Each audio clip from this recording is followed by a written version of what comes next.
Hello दोस्तों, exact mister में आप सभी का स्वागत करते हुए मैं हूं अशोक कुमार राज। और मेरे तहे दिल से आप सभी को नमस्कार, आदाब, सत श्री अकाल, राम राम। तो दोस्तों, आज का ये जो वीडियो है ये भी बहुत जबरदस्त वीडियो है। हालांकि इसमें आप लोगों को बहुत ही मजा आएगा। ये जो वीडियो है इसमें बाबा साईंनाथ की लीलाएं तो है ही, लेकिन लीलाओं के साथ साथ में भी कुछ मजेदार बातें भी आप लोगों को सुनाई देगी जो बाबा साईंनाथ के लीलाओं के साथ में ही मिलित है। तो आप लोगों को मैं सबसे पहले ये बता दूं कि आज का ये जो वीडियो है ये है हरियाणा के पंचकुला डिस्ट्रिक्ट से। और जिन्होंने मुझे आज बाबा साईंनाथ की लीलाओं के बारे में एक्सप्लेनेशन दिया है वो है हमारे ही साई परिवार का एक भाई जिनका नाम है सतपाल सिंह चौधरी। लेकिन इनसे भी मैं मुलाकात नहीं करवा पा रहा हूँ। बात ही कुछ ऐसी है, आप लोग सुनेंगे तो आप लोग वाकई खुद ही सोचने लगेंगे। ये अपना नाम तो बता दिए लेकिन फोटो शेयर करने लायक बात नहीं है। हालांकि आगे सुनेंगे तो आप लोगों को पता चल जाएगा। इनसे मैंने जब पूछा कि सतपाल जी, आप बाबा साईंनाथ को कितना दिन से मानते हैं, तो इन्होंने कहा कि सन 2000 से वो बाबा को मानते हैं। हालांकि बाबा को मानना उनकी जिंदगी में इस तरह से हुआ है कि बहुत ही एक रोचक कहानी उन्होंने बताई। और बाबा को वो ये कहते हैं कि बाबा को जानते बहुत दिन से हैं, यानी साईं बाबा करके हैं शिरडी में। ये बहुत सारी बातें उनके बारे में उन्होंने सुने क्योंकि वो भक्ति में है। हालांकि वो हमेशा एक मंदिर में जब भी उन्हें फुर्सत मिलती है तो मंदिर में जाते हैं और वहां पे आरती वगैरह में वो शामिल भी होते हैं, वहां का प्रसाद भी लेके आते हैं। और वो ये भी कहते हैं कि अगर मैं कभी कभी मंदिर में जाता हूँ तो मुझे बहुत सुकून सा मिलता है। और बाबा साईंनाथ के प्रति उनकी भक्ति करके कोई बात नहीं थी, यानी बाबा साईंनाथ को अमान्य भी वो नहीं करते थे क्योंकि बाबा को वो जानते थे। और बहुत सारे लोगों को उन्होंने ये भी देखा कि बाबा साईंनाथ को मानते हुए। हालांकि कुछ न्यूज वगैरह वो देखते रहते हैं। उन्होंने कहा कि मैं बहुत सारे न्यूज वगैरह देखते रहता हूँ और कई सारे आर्टिकल्स भी बाबा साईंनाथ के नाम से मैं पढ़ा हूँ। और आज तो मैं यूट्यूब में बहुत सारे चैनल्स भी देखते रहता हूँ बाबा साईंनाथ के नाम से। उसमें से मेरे चैनल का नाम लिया उन्होंने, बोले कि आपका ये जो एग्जैक्ट मिस्टर चैनल है, जब से मैं एग्जैक्ट मिस्टर चैनल देख रहा हूँ तब से मुझ में और भी कुछ ज्यादा ही भक्ति जागृत हुई क्योंकि एग्जैक्ट मिस्टर चैनल में कुछ ऐसे किस्सा उन्हें सुनाई दी। तो मैंने उन्हें थैंक्स कहा था और मेरे वीडियो के जरिए भी सतपाल जी आपको बहुत बहुत धन्यवाद। तो उन्होंने शुरुआत किया यहाँ से कि बाबा साईंनाथ की भक्ति में उनको आना कैसे हुआ। हालांकि वो कम से कम 4-5 साल तक लगातार, यानी 2000 सन जब से वो बाबा को मानते हैं उससे कम से कम 4-5 साल पहले से, यानी आप लोग सीधा काउंट कर सकते हैं 1995 से।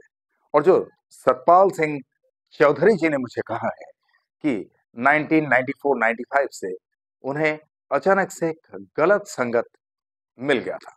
और वो गलत संगत मिलने की वजह से हुआ ऐसा कि वो नशे के लत में डूबता गया। शराब नहीं पीते हैं वो, अभी भी नहीं पीते हैं। वो यही कह दिया सीधा साफ कि शराब से मुझे नफरत है, शराब मुझे अच्छा नहीं लगता है। लेकिन वो जो नशा करते थे उस नशे के बारे में मुझे तो जिक्र किया, बट इस वीडियो में मैं बिल्कुल जिक्र नहीं करना चाहता हूं। और उन्होंने ये भी कहा कि मैं आपसे कह रहा हूं, आप भी प्लीज वीडियो में जिक्र मत करना। आप लोग समझ सकते हैं। और वो एक ड्राई नशा में था और बहुत ही खतरनाक नशा कि उस नशे के लत में अगर एक बार कोई बंदा चला जाए तो जैसे कि दलदल के अंदर वो घुसते ही चला जाता है। इसी तरह की स्थिति हमारे सतपाल जी के साथ में भी हो गई थी। और इसी के ऊपर उन्होंने चर्चा किया। वो खुद ब खुद बहुत कोशिश किए खुद को पुल अप करने के लिए, खुद को उस दलदल से बाहर निकालने के लिए, लेकिन उन्हें हर बार निराशा ही हाथ लगा। वो सक्सेस नहीं हो पाए। बहुत तकलीफ से वो दिन गुजारा करते रहे और किसी दोस्त वगैरह से वो बातचीत नहीं कर पाते थे। हालांकि काम काज वो सही तरीके से करते जा रहे थे, उनके दिमाग में एक चिड़चिड़ापन अचानक से आ गया। यानी कि सामने वाला गलत है या वो खुद गलत है, इसका भी वो तय नहीं कर पाते थे कि सिचुएशन क्या है, सामने वाला सही है या मैं सही हूं, सामने वाला गलत है या मैं गलत हूं। ऐसी स्थिति उनकी हो गई थी। ऐसे में उन्हें मंदिर में आते जाते कोई एक बंदा ऐसा मिला। ये जैसे बहुत सारे वीडियो में आप लोगों ने देखे हैं मेरे एग्जैक्ट मिस्ट्री चैनल के, कि मंदिर में से भी बहुत सारे कॉन्टैक्ट्स मिल जाते हैं। एक उड़ीसा का वीडियो आप लोगों को दिखा था, जिनका बेटा साउथ फ्लोरिडा अमेरिका में रहते हैं। उनके साथ में भी ऐसा हुआ था कि मंदिर में किसी के साथ दोस्ती हुई थी और उन्होंने उन्हें सलाह दिए थे कि पर्ची लिख के दो। आप लोग को याद होगा। यहाँ तक कि लास्ट वीडियो जो है, उस वीडियो में भी मंदिर में उनसे पहचान हुई थी, यानी रत्ना देवी जी से, जो लास्ट वीडियो था। तो ऐसे ही इनसे किसी की पहचान हुई। तो पहचान होने के बाद वो लोग मंदिर में जब भी मिलते थे, तो कभी-कभी बात किया करते थे, जय श्री राम या राम राम, राधे राधे, कुछ भी इस तरह से, मतलब उन लोग बात करते थे 2-4 मिनट और निकल जाते थे। लेकिन उन्होंने एक दिन खुल के अपने दिल से उनसे बात करना शुरू कर दिया। बोले कि भाई, आपसे दोस्ती तो हो गई है और इसी वजह से मुझे थोड़ी-सी हिम्मत मिली, मैं आपसे एक सलाह करना चाहूँगा। तो उन्होंने कहा, बताओ दोस्त, कोई दिक्कत की बात नहीं है यार, हम लोग दोस्त हैं और मंदिर में जब हम मिले हैं, तो हम एक-दूसरे के लिए जितनी हो सके सहायता करेंगे। तो इनसे जब उन्होंने ये बातें सुनी, तो वो दंग रह गया और वो ये कहने लगे, भाई मेरे, आप जानबूझकर अपनी ज़िंदगी को खराब कर रहे हो, अपनी ज़िंदगी को मिट्टी कर रहे हो। तो वहाँ से निकलने का प्रयास जब आप किए हो, तो प्रयास करने की ज़रूरत क्या है? कुछ भी नहीं, उस दलदल में जाओ ही मत, उन बंदों से मिलो मत, जहाँ पर कि आपको इस तरह की तकलीफ दिखाई दे रही है कि आपके साथ में बहुत बड़ा हादसा आगे हो सकता है, आप जान से भी हाथ धो सकते हो और पैसे की बर्बादी भी साथ में है। यानी आपका घर-परिवार जो है, सारा के सारा विलीन हो जाएगा। तो ये समझते हुए आप वहाँ पे जाते हो फिर। तो इन्होंने, सतपाल जी ने उनके दोस्त से कहा कि देखिए, मैं कंट्रोल नहीं कर पाता हूँ। पता नहीं मुझे, अगर मैं वहाँ पे नहीं जाऊँ, तो मुझे लगता है कि मेरे शरीर में बहुत कुछ कमियाँ नज़र आ रही हैं, बहुत कमी महसूस हो रही है। मुझे पता नहीं बेचैन-सी होती है और उस बेचैनी की वज़ह से मैं बिल्कुल स्थिर नहीं रह पाता हूँ। मेरे दिमाग में चिड़चिड़ापन आ जाता है। यहाँ तक कि मैं ऑफ़िस में जाता हूँ, तो ऑफ़िस में भी मेरे साथ इस तरह का हो जाता है कि सामने वाला गलत है या मैं गलत हूँ, मैं समझ नहीं पाता हूँ।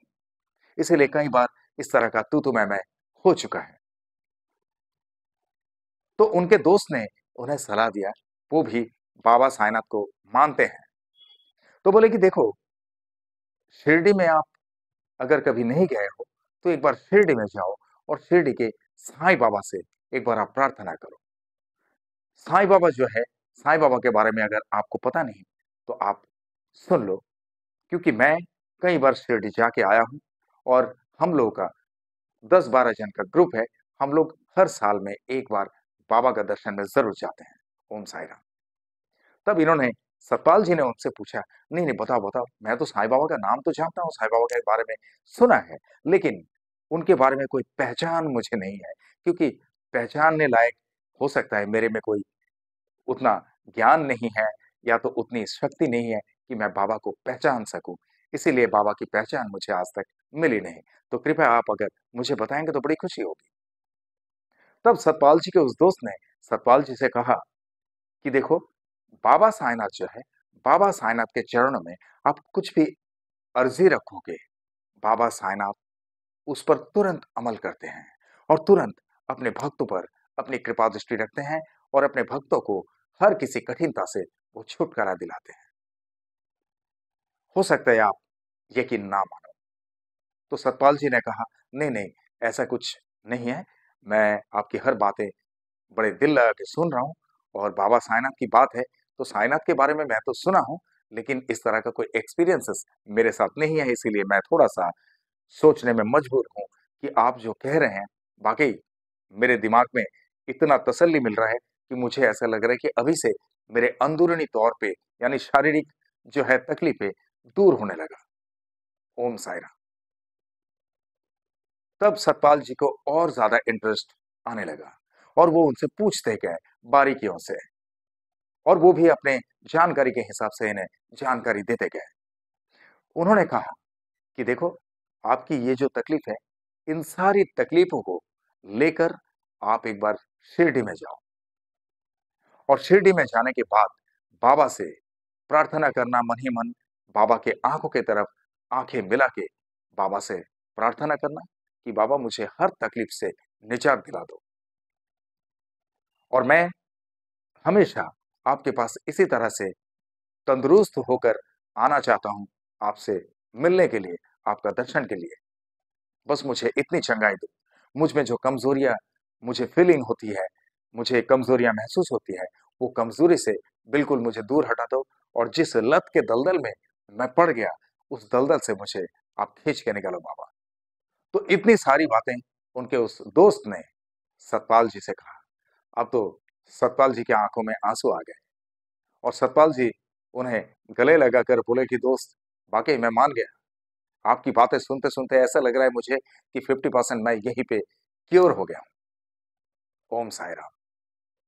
उसके बाद क्या, उसके बाद कुछ ही दिनों में, यानी 2002 के नवंबर या दिसंबर में उन्होंने डेट तय किया कि बाबा साईनाथ के दर्शन में मुझे जाना है और वो दो चार दोस्तों को इकट्ठा किए, अड़ोस पड़ोस के उन सारे लोगों से उन्होंने कहा कि चलो हम लोग शिरडी में जाते हैं दर्शन करने के लिए। हालांकि सतपाल जी ने यह कहा कि मैंने किसी दोस्तों से मेरे बारे में कुछ जिक्र नहीं किया था, बस मैंने इतना कहा था कि भाई शिरडी में साईं बाबा बैठे हुए हैं, मैंने किसी से सुना कि वो बड़े दिलेर हैं और सबकी बातें सुनते हैं, हर एक भक्त की मनोकामनाएं पूरी करते हैं, तो चलो उनसे जरा मिल के आते हैं और हम भी उनसे आशीर्वाद लेके आएंगे। अब ये सारे दोस्त लोग जो है इकट्ठे उनके साथ में रजामंदी दे दी और उन लोग चल पड़े शिरडी के। तो शिरडी गए, शिरडी में बाबा का दर्शन किए और बाबा का दर्शन करने के बाद इन्होंने बाबा का जो समाधि स्थल है, उस समाधि मंदिर में वो रो पड़े और उनके साथ में जितने भी संगी साथी थे उन लोग देख के हैरान। उन लोग वहां से निकलने के बाद बात में पूछ रहे, भाई तुम रो क्यों रहे थे? तब सतपाल जी ने कहा कि मुझे कुछ भी पता नहीं है, कुछ भी याद नहीं, मैं बाबा की शक्ल की तरफ जैसे ही देखा तो मुझे रोना आ गया। हालांकि ये कोई एक और पहली बात नहीं है, ऐसा आप भी अगर कभी शिरडी में नहीं गए आज तक, तो शिरडी में बाबा का दर्शन करने के लिए जाएंगे तो बहुत सारे लोगों को आप देखेंगे कि लाइन में, अगर लाइन में से जाएंगे तो वीआईपी लाइन की बात तो मैं नहीं करूंगा, क्योंकि वीआईपी लाइन में होता क्या है कि फटफट फटफट आगे आगे निकल जाते हैं, उसमें कौन रो रहा है नहीं रो रहा है कुछ दिक्कत नहीं है। लेकिन जो आम भक्तों की लाइनें लगती है, उस लाइन में अगर रहेंगे तो लाइन जहां से शुरू होती है वहीं से आप कहीं ना कहीं एक दो डिवोटीज को ऐसे देखेंगे जो झरझर झरझर वो रोते ही जाते हैं। और बाबा के समाधि मंदिर में पहुंचने के बाद तो बहुत सारे लोगों के आंखों से आंसू निकलना शुरू हो जाता है। क्यों, मैं कह नहीं सकता हूं, क्योंकि हमें भी ऐसा होता है। बाबा की बात ही जब करें, क्योंकि वो यही बताते ना कि अगर अमीर बनना है तो शिरडी में जाकर उस फकीर का दर्शन कर लो एक बार। ओम साई राम। वही तो है, वो तो फकीर है, उनके पास क्या है, लेकिन पूरे ब्रह्मांड के जो वो मालिक है, इस बात पे किसी का ध्यान नहीं गया। बहुत सारे लोग आज भी गलत सोचते हैं, गलत कहते हैं और बाबा को मानते ही नहीं है। लेकिन हमें कोई फर्क नहीं पड़ता है, हम बाबा को मानते हैं, बाबा हमारी हर बात सुनते हैं, हर मनोकामनाएं पूरी करते हैं, बस। तो बाबा ही तो है सब कुछ हमारे लिए। क्योंकि हम रास्ते में जब चलते हैं, किसी सुनसान रास्ते से जा रहे हैं और कहीं पे ठोकर लगी हमें, हम गिर गए, वहां पे 8-10 जन आके हमें उठाए और पानी उन्हें पिलाए, तब हम ये नहीं पूछते भाई तुम कौन से जात के हो और कौन से धर्म से हो। माइंड इट, ऐसा नहीं, वहां पे सिर्फ एक ही धर्म काम कर रहा है, मानविकता। और मानविकता के तौर पे अगर देखा जाए तो वहां पर जिन्होंने हमारी मदद करने के लिए आए वही हमारे पास भगवान का स्वरूप है। तो ऐसा ही है कि बाबा साईनाथ हमारी हर बातों को इसी तरह से गौर से सुनते हैं और उस बात का प्रतिफल भी, यानी हम जो कुछ भी बाबा को मांगते हैं या बाबा से चाहत रखते हैं, बाबा उस हर चाहत को पूरी करते हैं और हर मनोकामनाओं का पूर्ति भी बाबा कर देते हैं। वो खुद के लिए तो कुछ करते नहीं है, वो हम सबके लिए करते हैं, आपके लिए, मेरे लिए, हम सबके लिए। क्योंकि बाबा ने कह दिया ना कि तुम लोगों का सेवा करना ही तो मेरा एकमात्र काम है। मैं तो तुम लोगों का सेवक हूँ और वाक़ई बाबा ही हमारे सेवा करते रहते हैं। हम कहाँ सेवा कर पाते हैं? इतनी सेवा करने की क्षमता तो हम में है ही नहीं कि हम बाबा की सेवा कर सकें। बस धूप अगरबत्ती, कुछ फूल-माला, कुछ मिठाइयाँ देते हैं। हमारे अंतर आत्मा से भक्ति पूर्वक बस उतना ही हमारी तसल्ली है, लेकिन बाबा भी उसी में बड़े खुश हो जाते हैं कि हमारे बच्चे मुझे याद तो कर रहे हैं। और बाबा ने ये भी कहा, ना मैं तुम्हारे दाहिने हूँ, ना बाएँ हूँ, ना पीछे हूँ, ना आगे हूँ, मैं तो तुम्हारे दिल में हूँ, मैं हूँ तुम्हारा विश्वास, मैं हूँ साईं। ओम साईं राम। तो दोस्तों, हमारे ये जो सतपाल जी है, हमारे साईं परिवार का भाई सतपाल सिंह चौधरी, इन्हें इस तरह से नशे के दलदल में लेके गए थे प्रकृति या उनकी आदत, वहां से छुटकारा पाने के लिए उन्होंने बाबा साईंनाथ से दिल से प्रार्थना की कि बाबा हमेशा हर बार मैं इसी तरह से तरोताजा होकर आपसे मिलने के लिए आना चाहता हूँ। हालांकि आज वो हर साल बाबा का दर्शन करने के लिए जाते हैं और वो उस नशे के दलदल में जो पड़ गए थे, बाबा साईंनाथ से प्रार्थना किए बाबा का दर्शन करने के बाद और वहां से घर पे वापस आने के बाद आज 2024 हो गया, यानी 2000 टू 2024, 24 ईयर्स यानी 24 साल बीत चुके हैं। आज तक वो किसी भी नशे में हाथ नहीं लगाए। बोलिए मेरे साथ ओम साई राम। हालांकि वो शराब तो बिल्कुल छूते नहीं, ये पहले ही कहा। और वो भी कोई साधारण इंसानों में नहीं है जो नशेरू होते हैं, नशे के लत में घूमते रहते हैं इधर-उधर, जिसका कोई काम नहीं है। ये एक पढ़ा-लिखा इंसान है और पढ़े-लिखे इंसान की बुद्धि एक अलग सा ही काम करता है। उनका सोचने का जो है स्तर थोड़ा हटके होता है, हर एक पढ़े-लिखे इंसानों का। वो लोग जो कोई भी फैसला लेते हैं, बड़े सोच-समझ के फैसला लेते हैं। हालाँकि गलती तो हर एक इंसान से होती है, चाहे वो बड़े हो या छोटे हो। लेकिन पढ़े-लिखे होने की जो एक बात है, वो कुछ खास होती है और इसीलिए मैं आप सबसे गुज़ारिश करूँगा कि आप लोगों में से कई सारे बच्चे, आप लोगों के लिए खुशखबरी है कि अगर आप पश्चिम बंगाल के किसी भी जगह से हैं या खास कलकत्ता से हैं, कलकत्ता में तो है ही, जो बात मैं आप लोगों को कह रहा हूँ, वहाँ पे एक कोचिंग क्लास शुरू होने जा रहा है। यहाँ तक कि आप कोचिंग क्लास में भी आ सकते हैं या तो आप प्राइवेट ट्यूटर के हिसाब से भी आप संपर्क कर सकते हैं। मैं आप लोगों को वो कॉन्टैक्ट नंबर दिखा देता हूँ, आप लोग इस वीडियो को थोड़ा-सा पॉज़ करके उस कॉन्टैक्ट नंबर को लिख लेना। ये देखिए, ये है नर्सरी टू क्लास 6, यानी नर्सरी टू क्लास 6 के हर एक स्टूडेंट वहां पर जाके कोचिंग क्लास में ज्वाइन कर सकते हैं या तो आप लोग अपने हिसाब से इसी कॉन्टैक्ट नंबर में संपर्क करके आपके होम ट्यूशन के लिए भी आप बात कर सकते हैं। वहां पे नंबर दिया हुआ है और यहाँ पे खास तौर पे WBSC बोर्ड के स्टूडेंट के लिए है, यानी West Bengal board of secondary education, जो पश्चिम बंगाल का बंगाली मीडियम का बोर्ड है। ओके, ये ध्यान में रखना। एक और कॉन्टैक्ट नंबर आप लोगों को दिखाता हूं, ये देखिए, ये जो है यहां पर ICSC board, CBSE board and WBSC board, इन तीनों बोर्ड के स्टूडेंट्स के लिए ही बंदोबस्त किया हुआ है, कोचिंग का भी या होम ट्यूशन का भी। तो आप लोग ये नंबर पे भी अपने हिसाब से संपर्क करके आप लोग सलाह कर सकते हैं कि आपको कोचिंग क्लास में जाकर पढ़ना है या आपको होम ट्यूशन में ट्यूटर के हिसाब से आपको चुनना है। तो जो कुछ भी है आप अपने हिसाब से बात कर लेना। और यहाँ का क्राइटेरिया मैं बता दूं, यहाँ पे nursery to class 6 plus 8 to 10 यानी स्टैंडर्ड 8 टू 10 क्लास के लिए भी है और नर्सरी टू क्लास 6 के लिए भी है। ओके, तो आप लोग ये नंबर भी नोट कर सकते हैं और मैं ये चाहता हूं कि आप लोग यहाँ पे से बहुत अच्छे पढ़ाई करके आप लोग भी बहुत अच्छे पोजीशन में जाएं and become a good student from this coaching class. और मुझे उम्मीद है कि आप लोग बहुत अच्छे तरीके से अपना रिजल्ट लाएंगे और आगे बढ़ते रहेंगे। Okay, thank you very much. तो now just I am coming back to the point. Baba Sainath की लीलाओं में सतपाल सिंह चौधरी जी ने एक और वाकया उन्होंने कहा है कि वो बेसिकली एक स्टोर कीपर के हिसाब से एक शॉपिंग मॉल में जॉब करते हैं। हालांकि वो जॉब करते हुए उन्हें 10-12 साल हो गया, लगातार वहां पर जॉब कर रहे हैं वो। कभी ज्यादा कुछ दिक्कत नहीं हुई।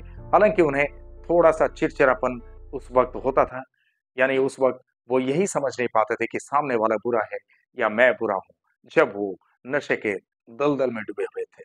लेकिन बाबा साईनाथ का दर्शन करके आने के बाद आज जो वो सारी चीजों से मुक्त हो चुके हैं, उस तकलीफ से निजात पा चुके हैं, अभी उनके दिमाग में वो चिड़चिड़ापन नहीं है और हर एक से जो भी बातें होती है, सोफिस्टिकेसी के साथ में बातें होती है और स्वीटनेस के साथ में बातें होती है। जैसा सतपाल जी ने कहा, बावजूद इसके वो जहां पर काम कर रहे हैं, अभी तक कोई भी तकलीफ नहीं थी, फिर भी एक अचानक से मैनेजरियल पोस्ट होल्ड करने के लिए कोई बंदा अचानक आ गए। 1 डेढ़ महीने से वो है और वो जब से आए तो इन लोगों का जीना हराम हो गया। यानी किसी से बात करते हुए उनमें जो सॉफ्टनेस की जरूरत होती है वो सॉफ्टनेस करके है नहीं। तो ये जो बंदा है, ये मैनेजरियल पोस्ट होल्ड कर रहा था। ऐसे टाइम पे हमारे सतपाल जी उनके कॉलीग से भी बात किए, तो उनके कॉलीग भी परेशान हो रहे थे। उन लोग बोले कि अरे बहुत रूडली बात करते हैं, बहुत फालतू की बात करते हैं और ये जो है, ये कब यहाँ से जाए, यही हम लोग सोच रहे हैं। ऐसे टाइम पे सतपाल जी ने क्या किया, अपने घर में रोज तो पूजा पाठ करते हैं वो नियमित तौर पे, और पूजा पाठ करते हुए उन्होंने बाबा साईनाथ से प्रार्थना की कि बाबा, यहाँ पे एक तकलीफ खड़ी हो गई। ये जो मैनेजर यहाँ पर आया, ये हमारे नाक में दम करके रखा। बाबा तुम इसके लिए कुछ करो, इसको यहाँ से जितना जल्दी हो सके विदा कर दो। बस उसके बाद क्या, बाबा साईनाथ ने सुन ली उनकी अर्जी और 1 डेढ़ महीना ही हुआ था उनको आते हुए, लेकिन सेकंड मंथ का जो सैलरी उनको मिलना था, उससे पहले ही वहां से उनको दूसरे जगह पे ट्रांसफर कर दिया गया। बोले मेरे साथ ओम साईनाथ।